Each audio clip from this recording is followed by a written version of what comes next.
Okay guys, Naoya Inoue beats Junto Nakatani via unanimous decision mga kaibigan. Yung iba medyo dismayado kasi syempre they're expecting more action na mala Barrera Morales, Pacquiao Marquez, Pacquiao Morales.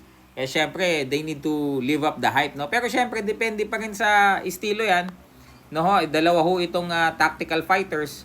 Kaya 'di ba, maingat sila magbato ng mga suntok, hindi sila bumabato ng mga suntok na alam nilang alanganin. So kaya ganoon ang naging resulta. Well, anyway, Naoya Inoue just proved mga kaibigan na siya po ang hari ng Japan mga kaibigan dito sa kapwa niya superstar na si Junto Nakatani. I think on the part of Nakatani medyo naging maingat siya no, lalo na nung first half, masyado niyang nirespeto itong si Naoya Inoue, and sana nung later rounds he went for broke sana, no? Talagang nating tulos na sana, talagang patay kung patay na. Kaya lang ho wala medyo actually nagpapasuntok na nga si Naoya Inoue, binablock na lang siya nung mga huling rounds, pero wala na talaga. I think may state of fatigue na din itong Junto Nakatani na nagpapakita naman ng layo ng diferensya sa conditioning ng dalawa, no? Makikita po natin Naoya Inoue is in better condition, better shape. He look like a well-oiled machine mga kaibigan. Ang gaganda ng mga feints, ang gaganda ng mga counters, yung pagiging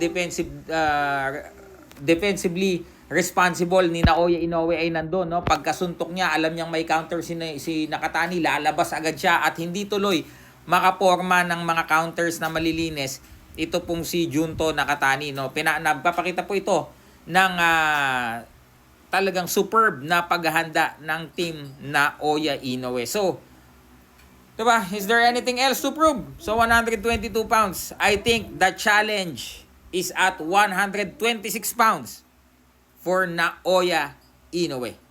Okay, grabe na tong achievements, grabe na yung mga napatunayan, yung legacy, sementado na, yung mga records na break na mga kaibigan. Ito po, Naoya Inoue, I will be happy to see him fighting the champions of the featherweight division. On the part of Nakatani naman, I think no, he has to diba, bounce back mga kaibigan.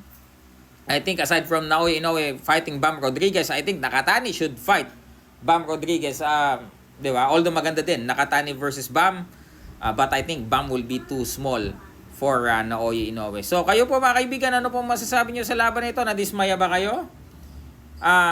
Okay lang ba yung laban? Medyo mas nag-expect ba kayo ng mas maaksyong laban? O paldo ba yung iba dyan? Okay, comment down below. Ako po Silver Voice TV. Magandang gabi.